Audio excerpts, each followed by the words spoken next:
Soyez les bienvenus dans Maghreb Orient Express, émission spéciale Tunisie à 3 semaines maintenant des élections municipales qui se tiendront le 6 mai prochain. Les toutes premières élections locales depuis le départ de Ben Ali, il y a un peu plus de 7 ans. La campagne électorale démarre précisément aujourd'hui avec nous pour en parler sur le plateau de MOE sur TV5 Monde. Simone Susskind, soyez la bienvenue. Vous êtes sénatrice belge, militante pour la paix au Proche-Orient notamment. Vous êtes à l'origine de l'opération Femmes Leader de Demain qui a permis d'accompagner 60 jeunes tunisienne candidate à ces municipales. Avec nous également Khadija Mohsen-Finan, soyez également la bienvenue. Vous êtes politologue, spécialiste du Maghreb, chercheuse associée à l'université Panthéon-Sorbonne à Paris. Et récemment, dans Orient 21, eh bien, vous avez fait un constat plutôt troublant. Vous avez dit que la Tunisie représentait toujours un grand espoir démocratique, mais que la révolution, elle avait aussi profité à ses ennemis. Vous allez nous expliquer tout cela tout à l'heure. Mais avant de vous entendre, connexion Montréal au Québec. Connexion Montréal au Québec où s'est ouvert vendredi la 34e édition du Festival international de cinéma Vue d'Afrique. Pendant 10 jours, on pourra voir pas moins de 88 films provenant de 33 pays africains, des Caraïbes également. Le réalisateur tunisien Ferid Bouguedir a présenté son dernier film, Zizou. Vous le voyez, ambiance plutôt détendue. À Montréal, on va y rester justement avec Moufida Fedila qui nous fait le plaisir d'être avec nous de si bon matin à Montréal. Merci donc d'être avec nous. Vous êtes réalisatrice. Vous participez à ce 34e Festival international de cinéma Vue d'Afrique qui se tient jusqu'au 22 avril. Je précise que vous allez recevoir le trophée CIRTEF, Conseil international des radios et télévisions d'expression française, pour votre film Aya qui vous a valu le Tanit d'or aux dernières journées cinématographiques de Carthage en 2017. Avant de voir un extrait de votre film, peut-être d'abord une question générale sur le cinéma tunisien qui est à l'honneur à Montréal. Comment se porte le cinéma tunisien selon vous ? Bonjour, d'abord merci pour l'invitation. Je suis très ravie d'être à Montréal et à Vue d'Afrique. Vous savez, le cinéma tunisien se porte très bien. Il y a des films qui sont sélectionnés à la Berlinale, à Cannes, donc tant mieux, et qu'il y a une nouvelle génération de jeunes réalisateurs et réalisatrices qui donnent un nouveau temps au cinéma tunisien. Et ça fait très plaisir pour nous. Alors votre film Aya raconte l'histoire d'une petite qui se prénomme donc ainsi et qui vit dans une famille salafiste. Un événement va bouleverser à jamais la vie de cet enfant. On regarde sans plus attendre un extrait.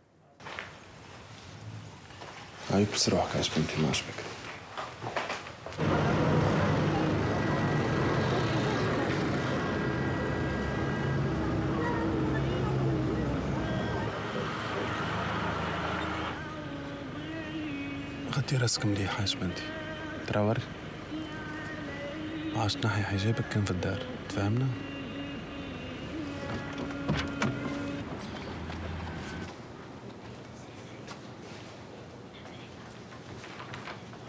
كيف بقيت لهني؟ فهمنا على نهارين بركة. بيه طنط لانشك لمشي 3 أيام أخرين. ليلة تمدلي لمسك تاع جمعة كاملة. ما نذكرشك.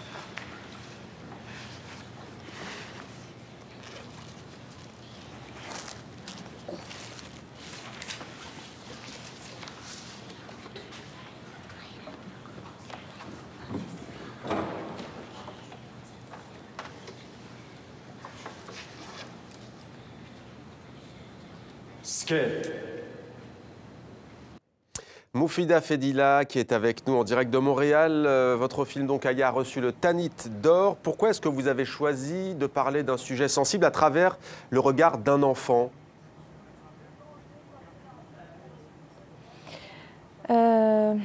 D'abord, après le Tanit d'or, donc le film il a reçu plein d'autres prix, dont un dernier prix à Paris aux Nuits méditerranéennes.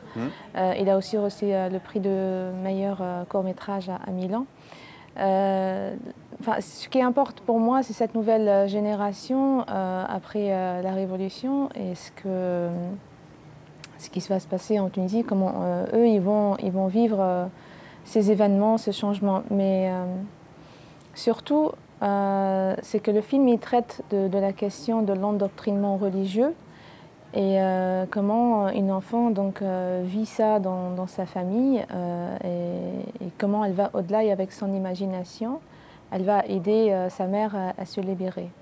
Je rappelle que en fait, le film, c'est un fait divers qui s'est passé en 2013 en Tunisie. Et c'est à partir de là que j'ai raconté cette histoire de famille. Cette histoire m'a beaucoup touchée, m'a choquée et je me suis dit qu'est-ce qu'on fait aujourd'hui avec tous les éléments qu'on a dans notre société pour construire une démocratie, une société plus libre. Et donc je posais cette question de transmission.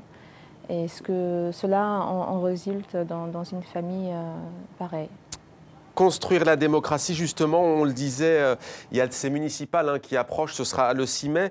Quel regard, vous, en tant que cinéaste, vous portez sur la Tunisie post-Ben Ali? Aujourd'hui, on verra tout à l'heure en plateau, notamment avec Khadija Mozenfinan, qu'il y a encore beaucoup de choses à faire. Quel est votre sentiment? Mon sentiment, enfin, c'est assez clair par rapport aux femmes. Moi, j'encourage beaucoup les femmes à être très actives dans les élections et puis de participer à la vie politique. J'ai par exemple une sœur qui est plus jeune que moi et elle est candidate dans sa ville, Ksoresef, donc elle s'appelle Ikram Fdila. Et elle a moins de 30 ans et elle y va, elle veut changer les choses. Et je pense que c'est vraiment les jeunes qui doivent se bouger pour que ça change, pour qu'ils ramènent un regard neuf, dynamique. Je sais que ce n'est pas facile parce que ça a mis beaucoup de temps pour que les élections municipales se mettent en place. Et c'est très compliqué entre chaque parti politique. Des fois, ce n'est pas très clair forcément. Mais heureusement, aujourd'hui, on y arrive. Et de mon côté, enfin, militer, c'est plus dans tout ce que je fais, dans le cinéma, dans mon travail artistique et dans mon travail de productrice. Merci beaucoup Moufida Fedila d'avoir été avec nous donc de Si Bon Matin en direct de Montréal au Québec. Très bon festival à vous donc. Vue d'Afrique, c'est jusqu'au 22 avril prochain. Je me tourne vers vous, Simone Susskind. On imagine que vous adhérez totalement à ce qui vient d'être dit. Ces municipales vont encore nous montrer que les femmes ont pris tout leur poids politique depuis le départ de Ben Ali. D'abord, j'adhère à 1000% à ce que dit Moufida. Vous savez, moi, quand la révolution est arrivée dans le monde arabe, et en particulier en Tunisie, je me suis dit l'espoir vers une transition démocratique qui prendra du temps et qui ne sera pas facile, c'est les femmes et les jeunes. Et je pense que ça se vérifie tout au long du processus. Et donc, moi, c'est une belle nouvelle que ces élections se tiennent avec...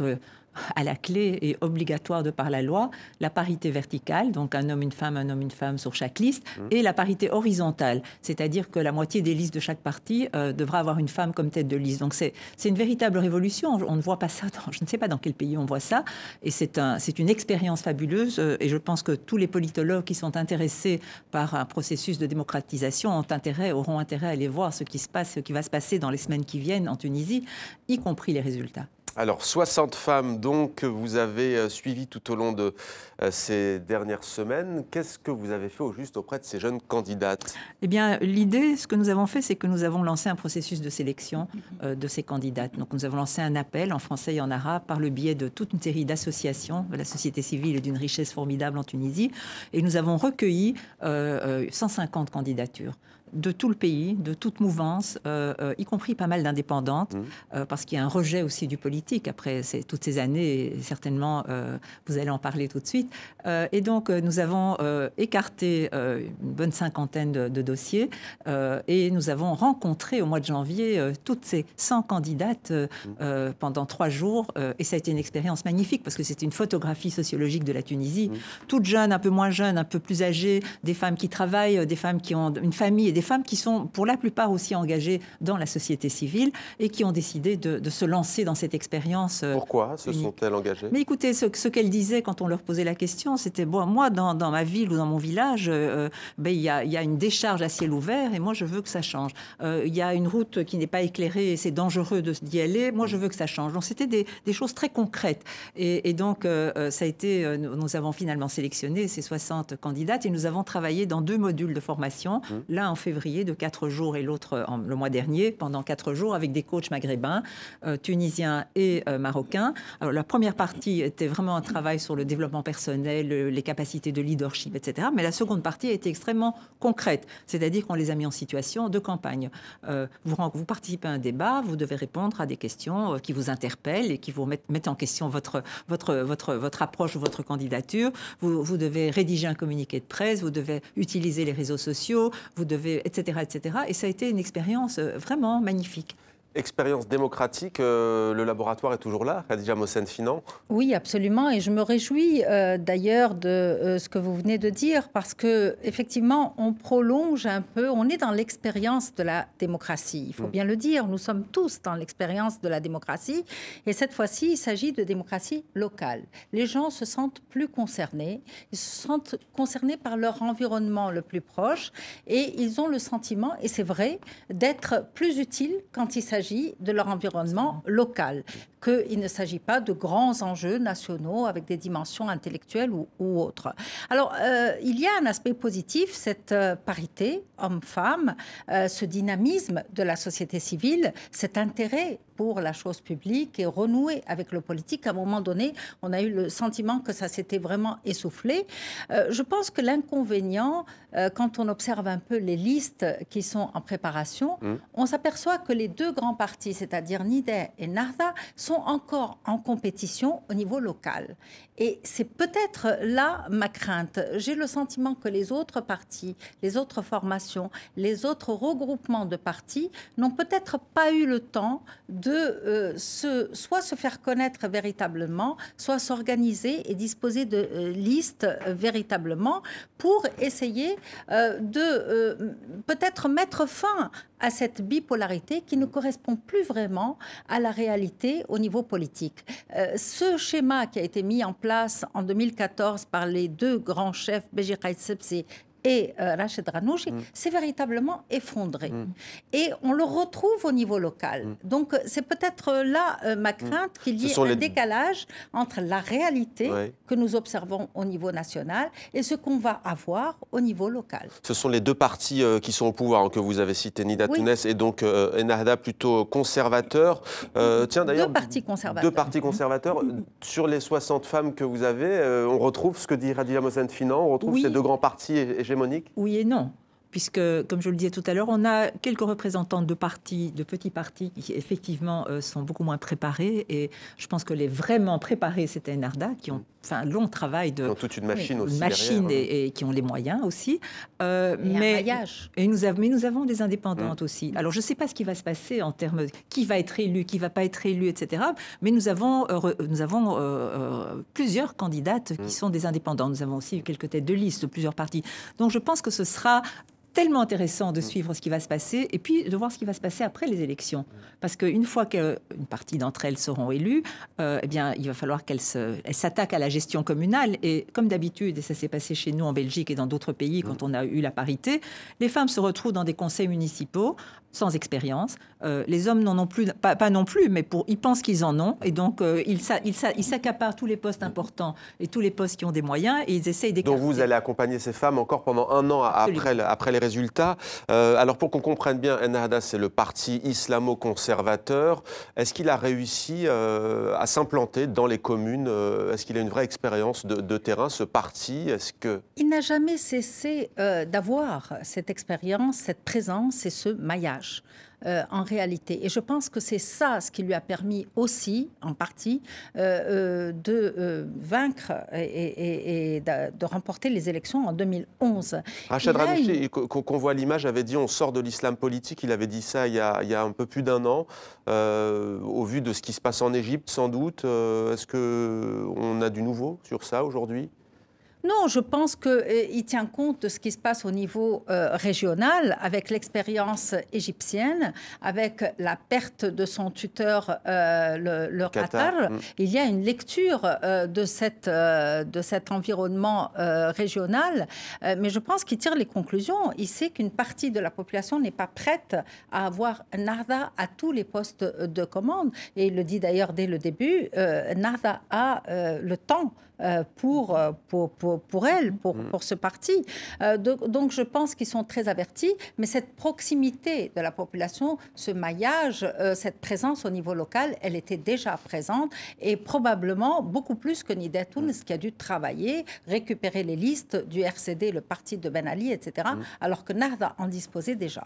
Quel est l'enjeu de ces élections locales? En général, dans les démocraties, on dit que souvent les scrutins locaux ont une valeur de test à l'échelle nationale. C'est quoi l'enjeu au juste de ce scrutin? D'abord, c'est prolonger cette expérience démocratique, c'est consolider ce qui a été fait au niveau national, au niveau régional, c'est se pencher sur le besoin des gens au niveau de leur environnement, mais pas seulement. Je pense que ce qui est important aussi, c'est d'avoir une nouvelle élite, un renouvellement des élites qui viennent par le bas, par le local. Aujourd'hui, on voit bien qu'il y a un jeu d'élite qui se fait entre telle ou telle figure, mais ça se passe au niveau de Tunis et des grandes villes.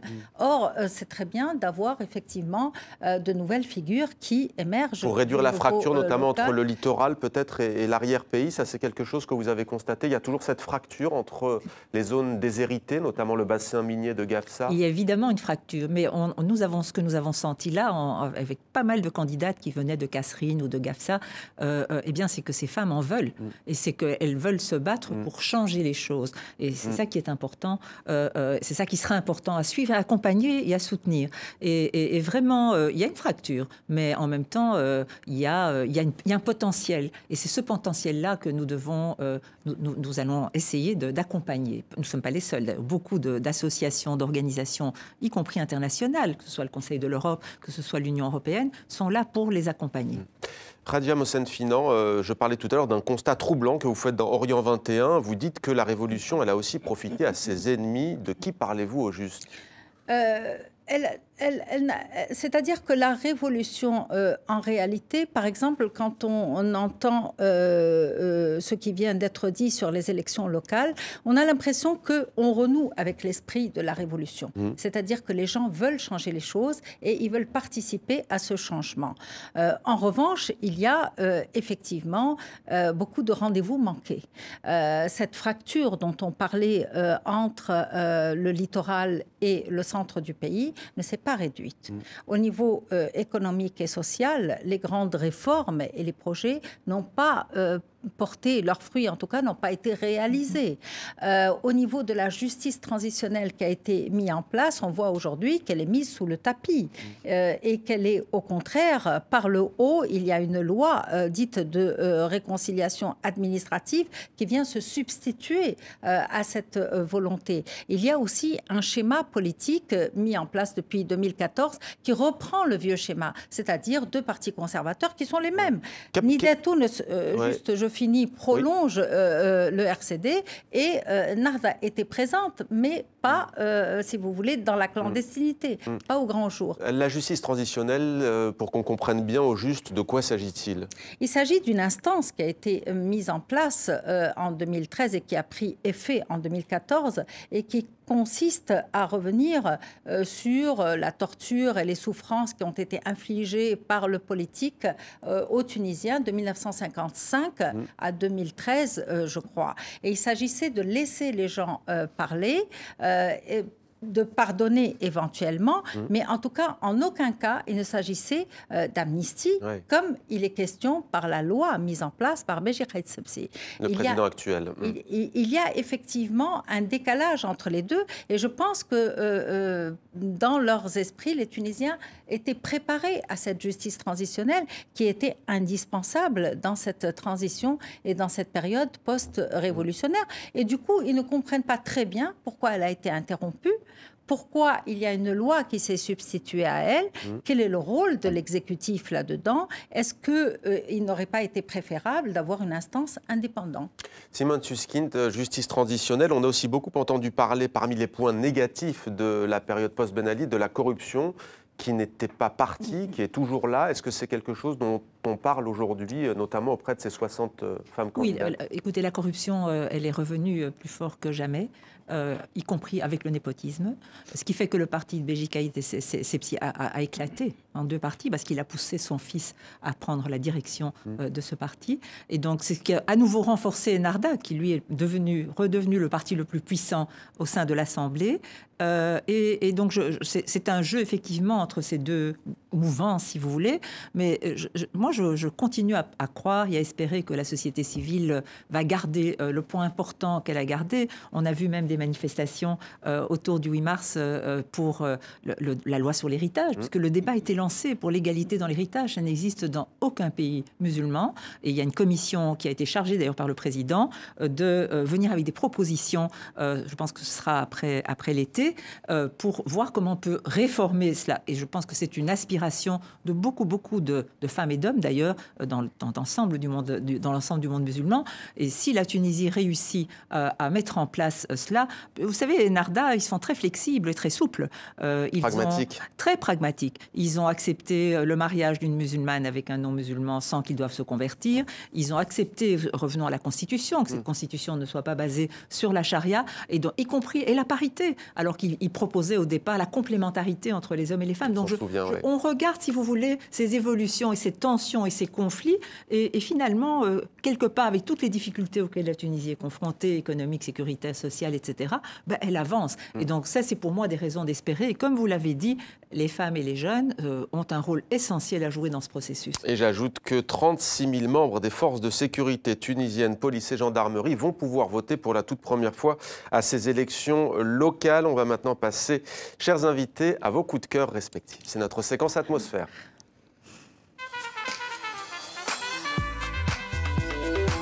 Simone Susskind, vous avez choisi deux jeunes Syriens. Ils s'appellent Ferras Abo Daboché et Hachim Ibrahim. Pourquoi eux? Qui sont-ils? Écoutez, je les ai rencontrés, ils sont venus me voir il y a quelques semaines maintenant, à travers un processus qui a été mis en place à Bruxelles par une association qui s'appelle Duo for a Job, qui met en présence des personnes qui ont eu une carrière, qui sont à la fin de leur carrière, qui sont retraitées et qui prennent en charge des réfugiés pendant 6 mois et qui les aident avec leur réseau et leurs compétences à développer leurs projets. Et ces deux jeunes Syriens sont venus me voir parce qu'ils ont un projet que je trouve magnifique. Ils sont réfugiés, donc ils sont reconnus et ils veulent mettre en place à Bruxelles un café culturel arabe dans lequel on pourra se confronter à toutes sortes à la créativité, dans le monde littéraire, dans le monde de la musique, et aussi à l'apprentissage de l'arabe. Et je trouve ce projet magnifique. Puisqu'on parle de la Syrie, Simone Susskind, vous êtes sénatrice socialiste de Belgique. La Belgique qui, contrairement à la France et à la Grande-Bretagne, n'a pas suivi Donald Trump et les États-Unis, qui a donc bombardé 10 positions du régime syrien ce week-end. Quelle est votre réaction et comment voit-on tout cela en Belgique? Voilà, écoute, je pense que cette action d'une partie de la communauté internationale est restée extrêmement symbolique parce qu'ils se sont attaqués à des lieux qui avaient été évacués entre-temps par les Russes et par les Syriens et les Iraniens, donc qui n'ont pas fait vraiment de dommages en termes de militaires, etc. Je le regrette. Ça fait des années que je pense que la communauté internationale aurait dû bombarder les aéroports militaires de Assad, ce qui aurait permis de sauver la vie à des dizaines de milliers de Syriens. Je le regrette amèrement et sincèrement. Je regrette parce qu'on a attendu que le Conseil de sécurité de l'ONU se prononce et c'était clair qu'il n'allait pas se prononcer puisque la Russie, clairement, y a mis son veto tout au long de ce processus. Donc, je suis très critique par rapport aux positions de la communauté internationale. Je pense que Trump s'est fait plaisir, en quelque sorte, soutenu pour montrer qu'il faisait ce que n'avait pas fait Obama après des bombardements chimiques. Et je trouve ça très, très triste. Et peut-être aussi pour des affaires de politique intérieure, qui sait, puisqu'il a beaucoup de démêlés, notamment sur ses relations avec la Russie. Radvia Mosen-Finan, vous avez choisi une exposition d'un artiste irakien qui s'appelle Dia El-Azawi à l'Institut du monde arabe à Paris, sur Sabra et Shatila. Pourquoi ce coup de cœur ? C'est une petite exposition, mais qui revient sur ce qu'ont vécu les Palestiniens de Beyrouth. Et je trouvais que depuis 2011, on ne parlait pas assez des Palestiniens, de ce qu'ils endurent encore, de ce qu'ils ont enduré. Et garder une mémoire de ce qui s'est passé à Beyrouth est très utile et permet de parler encore de ce qu'ils vivent. Aujourd'hui, on s'est habitué, 13 Palestiniens qui meurent à Gaza, c'est presque normal, c'est presque naturel, c'est presque dans l'ordre des choses. Et je pensais que c'était une manière de revenir sur cette Palestine totalement marginalisée depuis 2011. Difficile de ne pas vous faire réagir. Vous êtes une militante historique pour la paix au Proche-Orient. En quelques secondes sur la situation, Gaza notamment. Je rentre d'Israël et de Palestine, où j'étais avec un groupe de membres du staff de mon Parlement. Et je dois dire que j'étais à Ramallah et à Bethléem pendant ces bombardements et pendant ces violences terribles.